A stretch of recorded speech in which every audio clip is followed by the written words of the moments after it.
We're back, coming at you live from Cuenca, Ecuador. Flynn's on the fly. Ooh, ooh.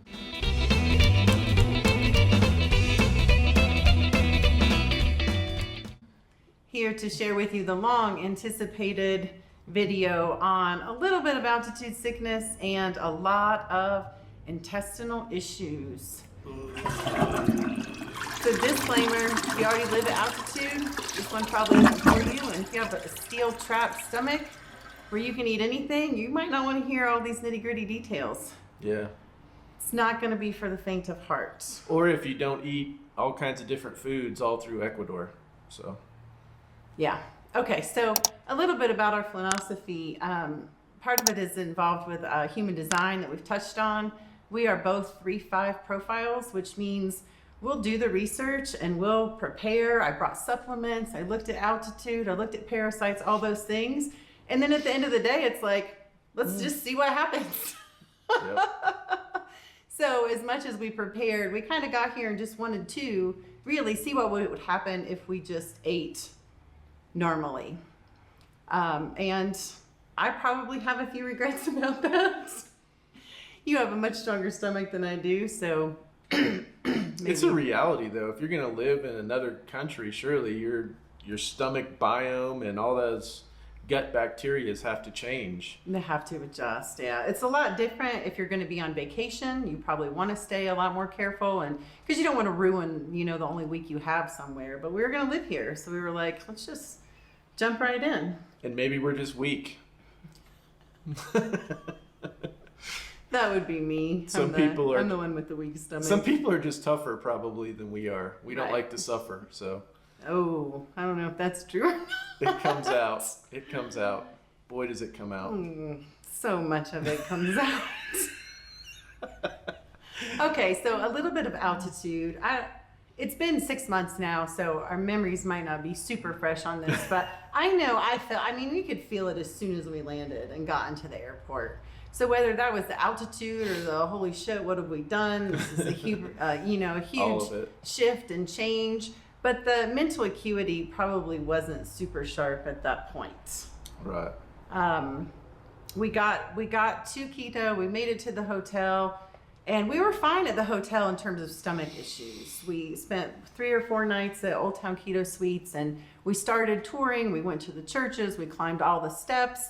And we were discombobulated for sure, but I think our stomachs were pretty good at that point. Right. Right? Right. And then we moved to Our temporary residence. and kind of north of Parque Carolina. And Matt spent the whole day in bed. And I should say too, they had just had their floors redone, and there was a very pungent kind of chemical smell in the air too. Polyurethane floor smell. Yeah. So that might have had We got gassed a little bit. yeah, some impact on how we were feeling.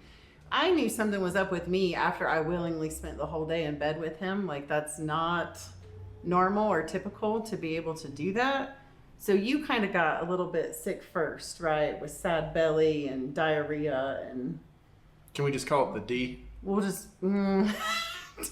D means too many different things. Just call it the D.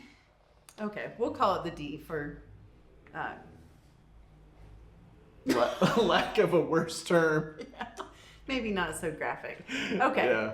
So then I started getting sick the next day, and we probably lost a week of just feeling Well, probably like 4 to 5 days. 4 to of a 5 week. days. Yeah. It felt like a week. It felt Yeah. like 2 weeks where we, our initial thought was we're going to see as much as we can around Quito, and this just put the brakes on the whole thing. Neither one of us felt like doing anything. Then you started to come out of it, and I did not. Luckily, we were seeing so many cool and beautiful things and having such a wonderful experience. It wasn't so bad that I was like, okay, I don't want to be here. This isn't going to work. But, I was, for the first 3 months of our experience, I would say I was pretty miserable. Like, I was throwing up diarrhea sick in the Galapagos. D. I was throwing up diarrhea sick at the yoga retreat when we first got to Cuenca. And luckily I had met some really cool friends and women who were like, you might want to go see Dr. Maite. A lot of people come and they have parasites, and she'll help, because he had, I asked Matt to go to the pharmacy. They give you a lot of stuff over the counter here that they don't in the States. So he got me like a 3-day parasite cleanse from the pharmacy, and it helped a little bit, but I was still feeling pretty miserable. And so after like a few weeks of having Maite's number, I finally called her, went in, and she's phenomenal. She's from Belgium. She speaks wonderful English. The office visit was like $30. She had me get a stool sample. Yeah, we're gonna talk about it. And of course, they give you like this little cup to do your stool sample in. So You she's gotta like, have good aim. You have to have good aim. no, you basically poop in a bag and then scoop your poop out and put it in the cup. But you take it to the lab. I don't remember how much that analysis was, but it was probably like $35 or $40. And then she could tell exactly, she marked all the boxes for what she wanted them to check. And it did have parasites. It was not an acute infection. It was more chronic, which explained, why I was feeling like I was feeling. Like, thankfully, I didn't have Giardia or anything. There was no blood in my stools. It wasn't nearly as bad as it could have been. Right. But it was still pretty bad. And plus, you got into the doctor like within the next day, probably. Yeah, I messaged her directly on WhatsApp. Right. That's what's different here. You're not like waiting to get into any kind of healthcare. You get right in, and which is super cool. Communicate with the doctor directly. It's fantastic. So she recommended an 8-day parasite cleanse. I think it's called Intron. And she went ahead and recommended that Matt take it too. And that was rough. Like, it's hard on your stomach, and it leaves this terrible metallic taste in the back of your throat. Yep. And, part of my coping mechanism was just a little bit of alcohol. I'm not a big drinker, but, it did bring my anxiety down a little bit, and it made it so I wasn't so on edge all the time. And she said, okay, for the next 8 days, you can't drink. And I was like, what? And then I realized, okay, I feel like shit, literally, so I cannot drink for 8 days. Not that big of a deal. And of course, not a big deal at all for Matt. So we did it. We made it through. And the stomach irritation and the metallic taste lasted for probably a week after we stopped taking the medication. Yeah, they're pretty strong. And then after that is when we started to feel better. But we drink the water. We drink the water in Cuenca. When we were in Quito, we brushed our teeth with the water. We knew there was chances of things happening. It's not like we thought we were going to be immune, but we knew that we had to, or we thought we had to go through them, kind of. Calculated risks. Yeah.